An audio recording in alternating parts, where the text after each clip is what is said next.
all, and welcome to Kilroy's Deep Dive. I haven't done one of these in a while, and this is one that I've had on my list for some time, and I've been putting it off because I was going to add more games to this list. So for those of you who are unfamiliar with my deep dives, I'll put a link to my introductory video in the description where I kind of talk about what I do with the deep dives.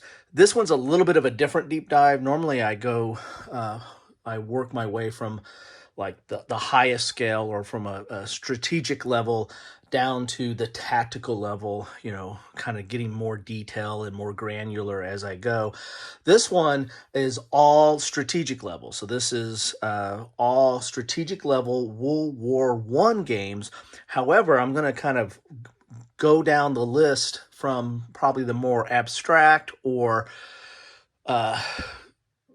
broad general type of game and mechanics down to the more detailed or crunchy level of strategery. Yes, who's that? Strategery. Anyway, so that is what I'm going to do in this deep dive. These are all strategic level World War I.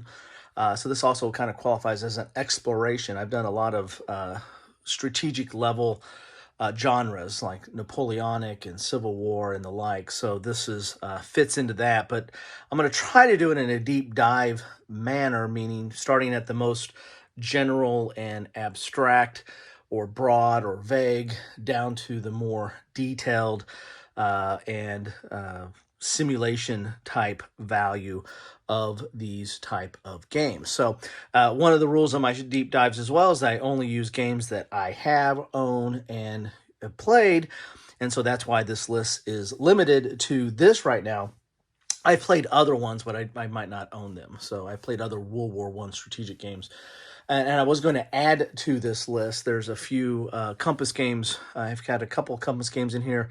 Compass has a lot of strategic level World War I games, as do other companies. And there's a few that I've looked at out there. I just have not gotten around to either, I've played some of them, but I haven't acquired them, or vice versa, right?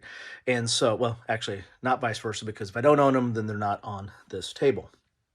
So anyway, this list might be updated, and I might go into other games when I get them. But for now, here's my deep dive on World War I strategic level games.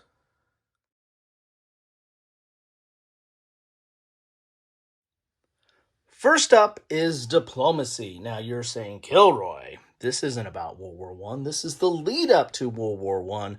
However, this really gives a feel for what the World War I conflict was leading to or could be, based kind of on, from the political standpoint. This is, and the reason I put it in here is because this is at a very abstract level. This is really not a war game. This is a social experiment. This is basically all about making alliances, breaking alliances, pushing your diplomacy and your relationships to the brink, and then trying to outmaneuver or connive your allies and your enemies at the same time. So, but I put this in here because I think that starts in like 1901 is the suggestion, but there's a lot of stuff in here that kind of feels and leads to the diplomacy of what happened in World War I, at least at a very, very abstract level. So that's one reason why I include this in here, to kind of just start off the whole discussion of games at a very high level or abstract level that kind of deal or touch with World War I, and this is really a precursor to that. So played this a lot back in the day. In fact, this is a game that I took to school and high school and got my history teacher to adopt playing the game. And we had groups and teams. So one was a president, one was the Secretary of State, and one was the military leader for each of the different groups and the factions. And it was a blast, and really enjoyed playing this. In fact, I found out later that my son's high school, his teacher played that as well. I remember talking to him about some of the strategies and stuff. I wasn't very good at this, but I did enjoy it, and I didn't lose any friendships over it. Maybe that's why I wasn't very good at it. But so that's first on my list.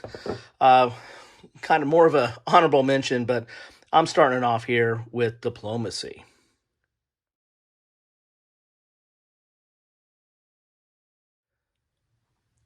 The next level down on our journey to the more detailed and chromy and granular level of strategic level World War One games is Quartermaster General 1914. Now, this is one of the more recent acquisitions I've had, and so I haven't played this as much. But this is a very abstract game as well, dealing with World War One, and is predominantly kind of an economic game, and abstract in that it's a lot of cards. You have to play cards to kind of do your actions, and you're trying to capture some of these resource points or on the board, which is again kind of similar to diplomacy. Diplomacy is all about capturing certain locations and having a certain number of those to win the game. And you're doing orders of your armies and your ships. This one, is has some similarity because you have armies and ships as well with these nice little wooden meeples, but it's very much card based. You're not writing down or notating orders like you are in diplomacy. You have these cards that let you do things, but it's very limited. There's a lot of restriction or constriction of what you can do in this game, and so your decisions are tight, and it's a very interesting game. As I said, it's at a higher level than some of the other games I'm getting ready to go into. And so therefore I put this, after diplomacy, but still somewhat abstract as we get into more strategic level World War One games.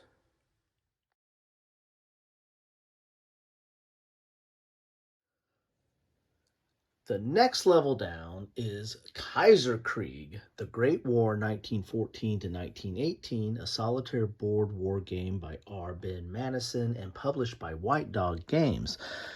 Now, this is very abstract. It's not as abstract as Quartermaster General or Diplomacy, of course, but this is basically based on a states of siege type system where the units are going to start stacking up in these areas here. And if they get to 6, then there is going to be a problem. And that's when you kind of have like an overrun, and that's when you're going to have problems in each of these areas. So instead of having a states of siege where everything's trying to converge on one point, you're having it where these are kind of stacks, and you have to kind of manage these stacks and kind of knock them down. I like this system. Mr. Madison has taken this to other areas, including, it started off, I believe, in the Revolutionary War, but then he's taken it to World War II as well. But the one downside of this, well, the good side is it's solitaire and it's an interesting system. The downside of it is it feels somewhat scripted.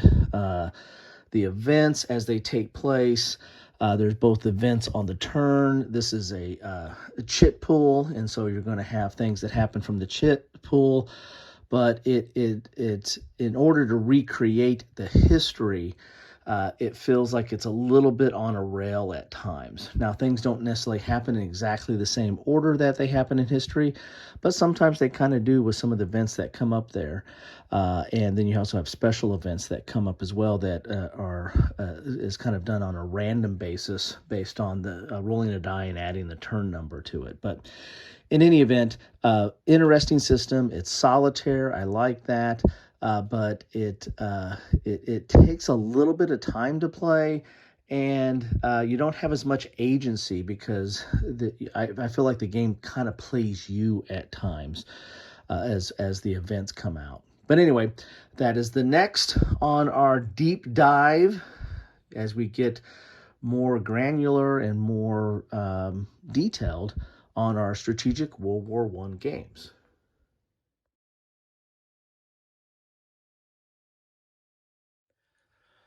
Our next level down is The Lamps Are Going Out, World War One. This is from Compass Games, which I mentioned in the intro. Is a company that really has a fondness for World War One. They have quite a few offerings on World War One. In fact, another one of their offerings, Imperial Tide, I kind of struggle between which is the next layer down, which one is more abstract, which one has more detail. And I kind of ended up with almost a coin flip and went with the lamps next. So there's a little bit of teaser of what you're going to see after this one. But this is an interesting game. It is area movement, so something that we saw in diplomacy and in Quartermaster General.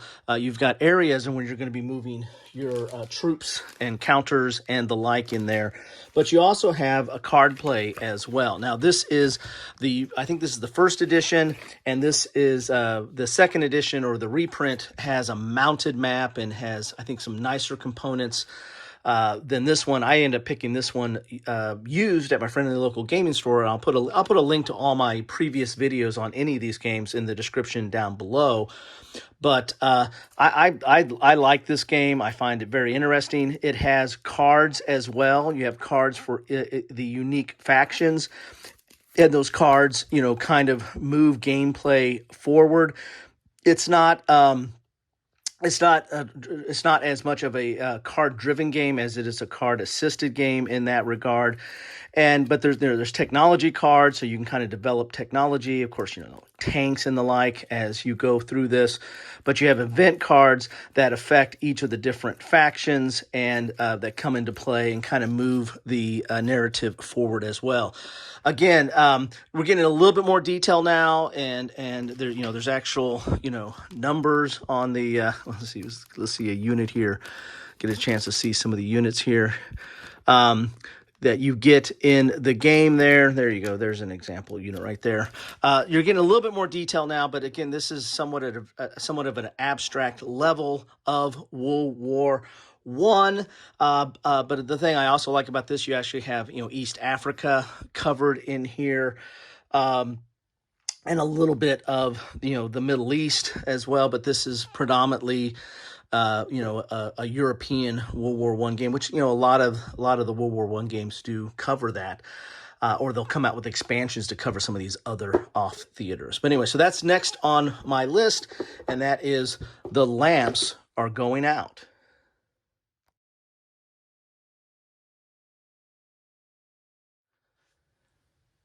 Next on the list, as we dive deeper, is Imperial Tide, the Great War 1914 to 1918. This is a Gregory M. Smith design and is based a lot on his previous designs of Pacific Tide and his Eastern Front game that is point-to-point type of map. And this is a very nice map. It's a mounted map. Gotta like that.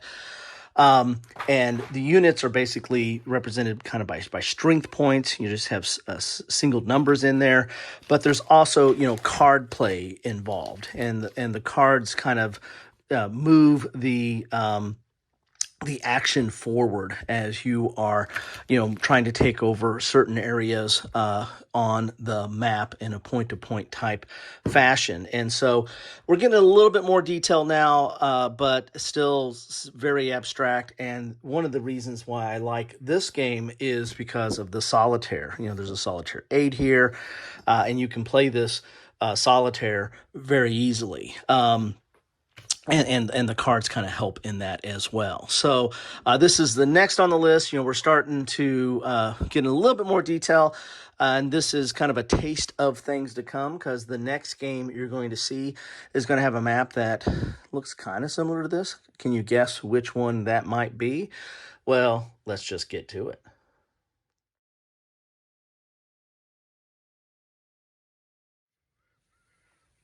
Now we're getting somewhere. This is Paths of Glory, the First World War, 1914 and 1918, World War I strategic game from Ted Racer and published by GMT. And this has had several versions, including one that, I think the current version has a mounted map, or you can get a mounted map. This is an older version that I've had for quite some time, but it took me some time to get this to the table. not because it's overly complex, but it's just this was one of my first card-driven games. This is clearly a card-driven game. Now, what is a card-driven game? Well, it's typically on a point-to-point map, and you have ops points. Here you have ops points. And you also have strategic redeployment to move units around. You've got reinforcement points or down below. So and then you have events on the card. So the cards are doing a lot of work in this game, and so this is definitely card driven. It's just use the ops points for movement and combat. The events do certain things. Again, strategic reemployment can move stuff around, and then of course your reinforcement stuff. So, and there's two different decks, for the allies and for the central powers. So, very much a card-driven game, and the cards are everything in this. Also, the units, we're starting to see more units, or you're starting to see numbers on there that we're more accustomed to when we're playing war games, right? You've got some numbers on there for like movement and attack and defense and stuff like that. So we're starting to get counters and that we're used to and seeing in hex and counter type games, but yet these are for a point-to-point or a card-driven game. Of course, you got to have trenches. It is World War I, and where will we be without trenches? Now, this game gets panned a lot because it leans in most war games. There's the tug of war between simulation and gameplay. This definitely, it leans towards gameplay. The way that the units are set up, and the way that the locations you can go to, or the fortresses and the like, and how you use your cards and what you draw on a turn, and how you make the best use of that, is very much a lot of gameplay is involved. However, there is a simulation here. I mean, the events are events that took place in World War I, and the units are at the strength levels that they took place in World War I, and the places on the board are situated in such a way that were important and have values that are that has an effect, or what was important in World War I. So there is a simulation here, but it really leans more to gameplay. So you're not going to get a game of this. Rarely turns out to like, that I really feel like that's how World War I turned out, right? No, there's going to be some swings in this. There's going to be some different types of things that go on in this that make it very interesting, but you also learn the history as you go. So again, and I probably tipped showed my hand, so to speak. I'll probably do a Kilroy's Key 3 at some point, and this definitely would be one of my Key 3, because I really do enjoy, every time I've played this, I have enjoyed this game mightily, and also the fact that it does cover, the Middle East theater. There's a whole sequel to this game that covers just the Middle East theater, but this I like the fact that you can do everything in this game at a strategic level and still get a feel for the conflict. So that is Paths of Glory from GMT and Ted Racer.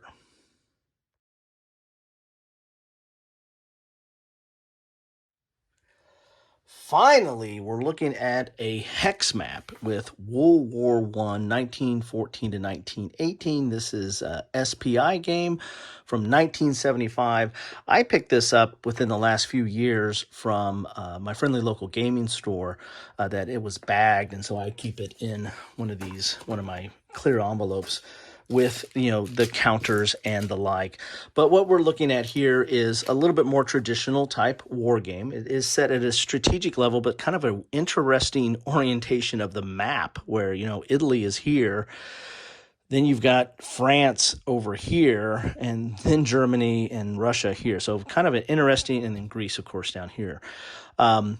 Interesting orientation, but still, strategic level, really doesn't deal with the Middle East at all, but does give you Europe. The counters are typical SPI. We're starting to see some familiar kind of numbers there.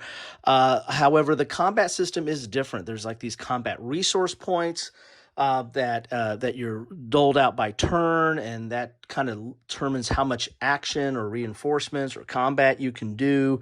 And so it's an interesting system in that regard. There's still a CRT in here, for how you lose the units, but how you rebuild them or how you do your attacks and stuff is kind of an interesting different system that kind of factors in some of the slog of World War One and the slowdown of some of the stuff that took place there. So an interesting game. And again, I'll put a link to anything I've covered previously, whether it's an unboxing or a playthrough or what have you. I will put that in the description down below. So now we're getting into this a little bit more of what you would kind of consider in a traditional war game. We have hexes, we have zones of control, we have combat factors on the counters, we have combat results tables. So, and of course, at a strategic level, we have supply, and you have to, that's going to affect gameplay as well. So that is World War I, 1914 to 1918.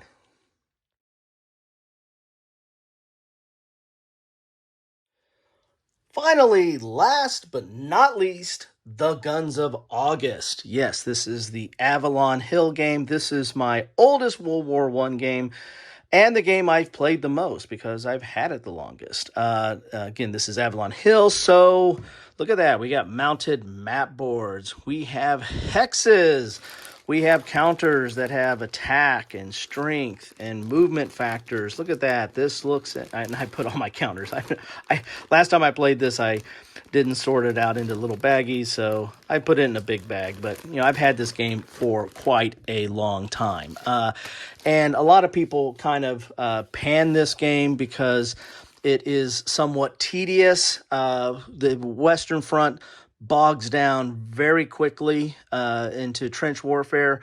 The Russian front or the Eastern Front, there's quite a bit of activity that happens there, but then, Russia does check out at a certain point in time, and therefore you don't have it anymore. And so therefore this front becomes not as interesting as what's on the West Front, but the West Front, turns into a slog.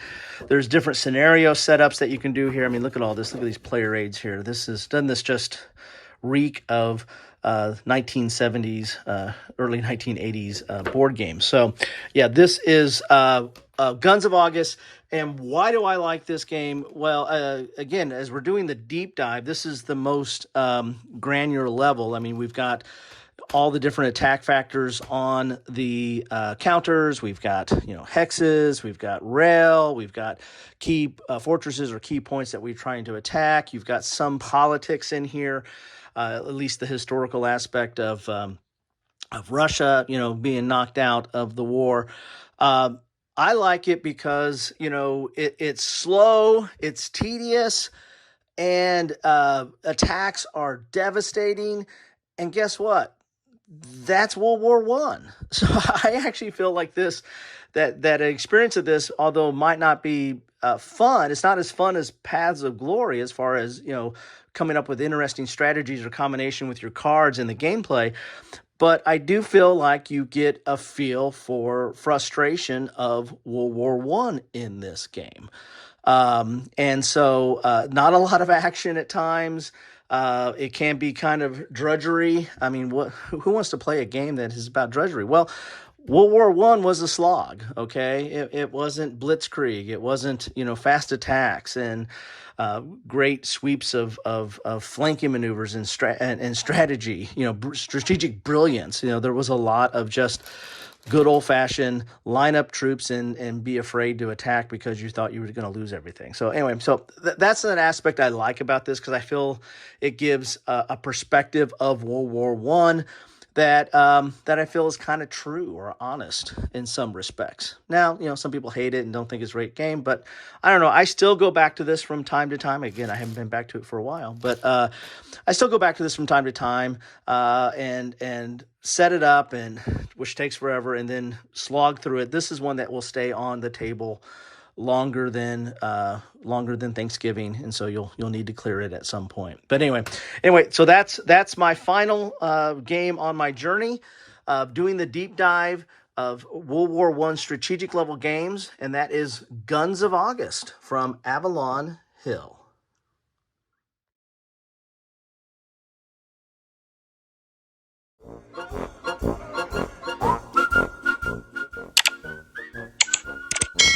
Thanks for watching.